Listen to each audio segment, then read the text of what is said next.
제가 뭐 질문해야 되는 거죠? 오래간만에 하니까 서로 감이 떨어져서. 네.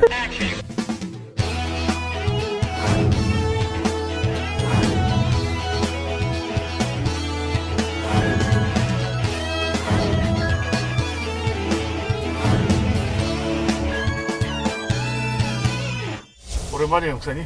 오랜만에. 예, 오래간만에 인카톡. 오늘은 도시락 배달과 함께, 반찬 배달과 함께 이어가겠습니다. 첫 번째 질문은요.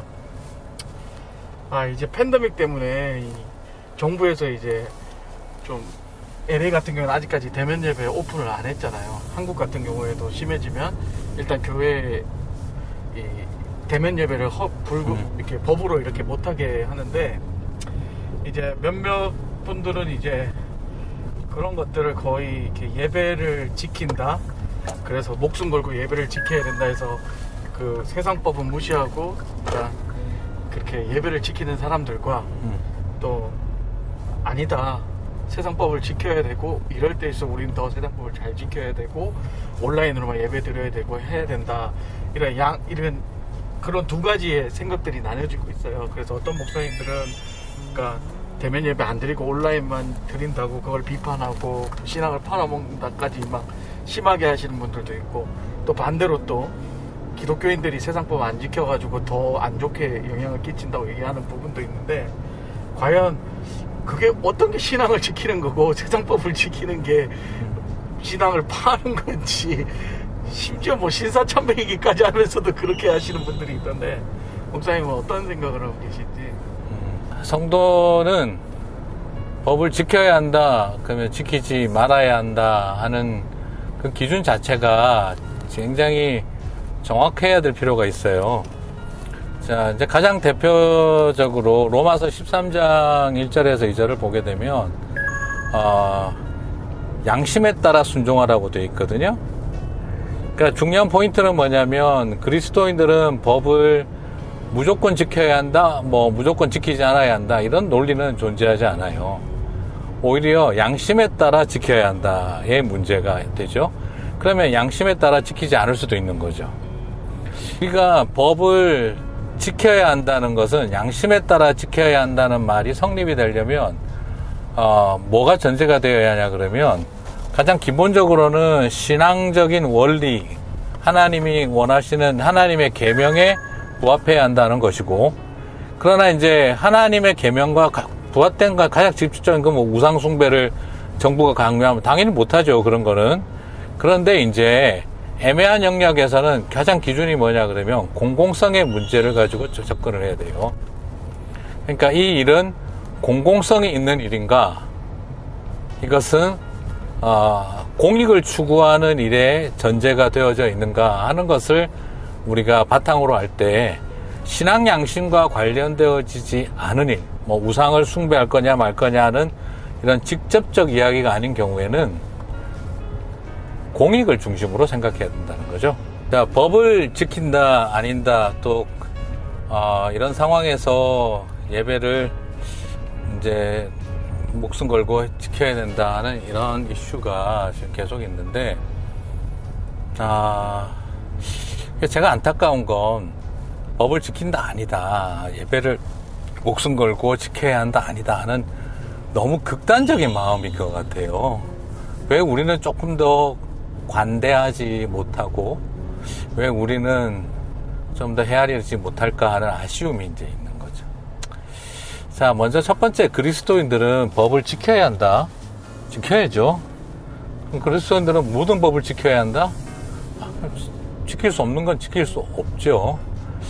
그런데 이제 하늘법과 이 땅의 법이 우리 간에는 분명히 충돌할 때가 있어요.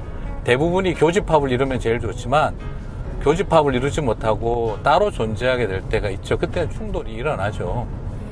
자, 그러나 기준은 이제 뭐냐면, 우리가 절대 타협할 수 없는 세 가지 기준이 있는 것 같아요, 성경에는. 첫 번째는 하나님이 세상의 법에 대해서 반드시 하나님이 세상의 법과 자신의 원칙을 동일시 하시는 경우가 있고, 세상의 원리와. 그 다음에 두 번째, 하나님이 세상의 법과 하나님의 법 사이에 명확한 결별을 원하는 영역이 있고, 그 다음에 세 번째는 엄격한 제한 속에 세상의 법을 수용하면서 변혁시켜 나아가게 하는 방식이 있더라는 거죠. 그런 의미에서 우리는 지켜야 할 건 지키고 거부해야 할 건 거부할 수 있는 능력이 있어야 된다고 생각해요. 그러나 지키는 이유, 법을 지키는 이유도 하나님의 법과 부응해서 그럴 때는 당연히 지켜야 하고, 하나님의 법과 명확하게 부응하지 않을 때는 우리가 단호히 거부해야 되는데, 애매한 영역들이 있죠. 그 애매한 영역을 지켜야 하느냐 말아야 하느냐를 결정하는 것은 저는 이게 첫 번째가 공동체성의 원리에 있다고 생각해요.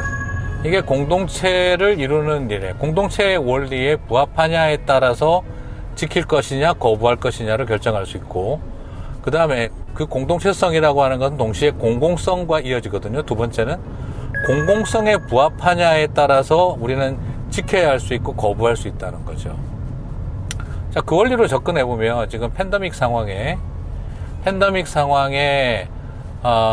교회가 공간 구조 특징상 집단 감염과 지역 감염의 공동체성과 공공성의 문제가 일어난다고 한다면 우리는 사회법을 지켜야 할 이유가 발생하게 되는 거죠. 자, 이걸 우리가 너무 쉽게 우리의 신앙의 원리를 갖다 대어버리는 순간 우리는 거기에서 바리새적인 어떤 태도를 갖게 되죠. 사람이 물에 빠졌는데 안식일에 일을 할 건가 말 건가 하는 논리가 나오는 거죠. 병들어 죽어가는데 안식일에 사람을 치유할 건가 말 건가 하는 문제가 나오죠. 예수님은 안식일에 왜 성전에 계시다가 왜 베데스다 연못을 가셨을까? 왜 성전으로 안 들어가시고 베데스다 연못 이야기가 나올까? 그럼 베데스다 연못에서 병 고친 것 때문에 율법주의자들이 와가지고 안식일을 어겼다라고 이야기를 하죠. 우리는 안식일을 목숨 걸고 지키는데, 자, 이럴 때 이제 예수님께서는 분명하게 선을 그으시죠. 또 우리가 생각해야 할 것은 안식일을 위해서 사람이 있는가, 사람을 위해 안식일이 있는가. 예수님은 여기서 공공성의 원리, 그죠? 그걸 중요시 여겼다는 거죠. 그래서 공동체성의 원리. 그렇다고 한다면 안식일을 위해 사람이 있느냐, 사람을 위해 안식일이 있느냐라는 예수님의 원리만 생각해봐도, 사람을 위해 안식일이 있다라는 그 원리를 제공해 주셨던 걸 생각만 해봐도 공공성과 공동체성의 원리를 적용하면 이건 당연한 결과가 나오지 않겠냐 생각이 들어요. 만약 우리가 여기서 소리를 지른다면 과연 바리새적인 어프로치와 얼마나 다를까, 그런 고민이 생기는 영역이다. 그러니까 이게 공공성의 원리와 공동체성의 원리를 기초해서 지킬 것과 지키기를 거부해야 할 것과 이런 것을 이렇게 파악을 해야 되는데, 교회의 원리를, 신앙의 원리를 공공성과 공동체성을 포기해버린 상태로 적용해버리면 이건 완전 교조주의적 접근이 되는 거죠. 이런 이야기를 하죠. 지식이 있으면 능력이 없어요. 지식만 가지고는. 지식에 신념이 들어가면 능력이 생겨요.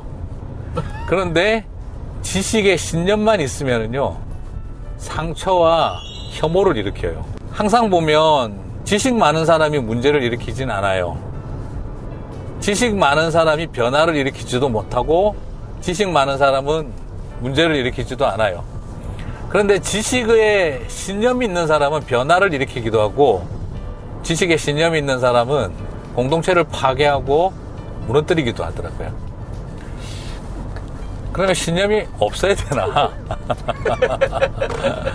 근데 그게 아니라 지식과 신념에 배려가 더해지면 사람의 마음을 움직이더라고요. 예, 그래서 신념이 나쁜 게 아니라 배려 없는 신념이 폭력이 되는 거죠. 저는 우리가 가지고 있는 신앙과 신조가 배려를 잃어버릴 때, 그걸 저는 공공성과 공동체성이라고 하고 싶어요. 그걸 잃어버릴 때 우리의 신념은 이슬람의 그것과 혹은 이데올로기의 그것과 뭐가 다를까 하는 문제 앞에 서는 거죠. 그래서 저는 예전에 누굽니까? 서울대 천문학과 교수, 우종학 교수가 했던 말이죠. 우리의 목에 칼이 들어와도 우리는 예배에 목숨을 걸어야 하지만, 우리의 예배가 다른 사람의 목에 칼이 된다면 우리는 그 칼을 거둘 수 있어야 한다. 그건 가장 기본적인, 남들이 나를 대해주기를 원하는 모양으로 내가 남들을 대해주는 거죠. 자, 그게 저는 신앙의 원리인데, 왜 그 법이라고 하는 것을 흐르는 물처럼 이해하지 못하고, 그 법이라고 하는 것을 그 흐르는 물에 대해서, 뭐, 거스르는 느낌이 아니라, 그냥 흐르는 물에 좀 죄송하지만, 그 오염 물질을 넣는 느낌이 들어버리는 거죠. 저는 이런 것은 좀 우리가 다시 돌아봐야겠다 싶은데, 갈수록 무서운 말을 제가 하고 있네요. 네. 자, 오늘도 인카톡 여러 이야기들을 나눴습니다. 무거운 주제도 있고요. 여러분과 함께 나눌 수 있어서 참 좋습니다. 언제든지 궁금한 또 나눔의 이야기들 있으시면 댓글로 남겨주시고요. 그리고 여러분들의 의견들 함께 나누어 주셨으면 참 좋겠습니다. 목회 현장 이야기 쉽지는 않지만, 그러나 모든 일이 뜻대로 다 되지 않는다고 해서, 계획대로 안 된다고 해서 또 하나님이 역사하지 않는다라고 말할 수 없죠. 제 인생 계획표 한번 쭉 돌아보면요, 계획대로 된 일은 하나도 없습니다. 그렇지만 내 삶이 실패했다라고 말할 수 없고, 하나님의 계획은 더 아름답게 역사하셨다는 걸 기대하게 됩니다. 여러분, 그 아름다운 이야기들 같이 나누어 주시고 함께 또 해주시면 감사하겠습니다. 적어주시고요, 구독 그리고 알람, 네, 같이 함께 해주시면 감사하겠습니다. 구독 많이 넣으셨어요, 목사님? 몰라요. 자, 다음에 뵙겠습니다. 네.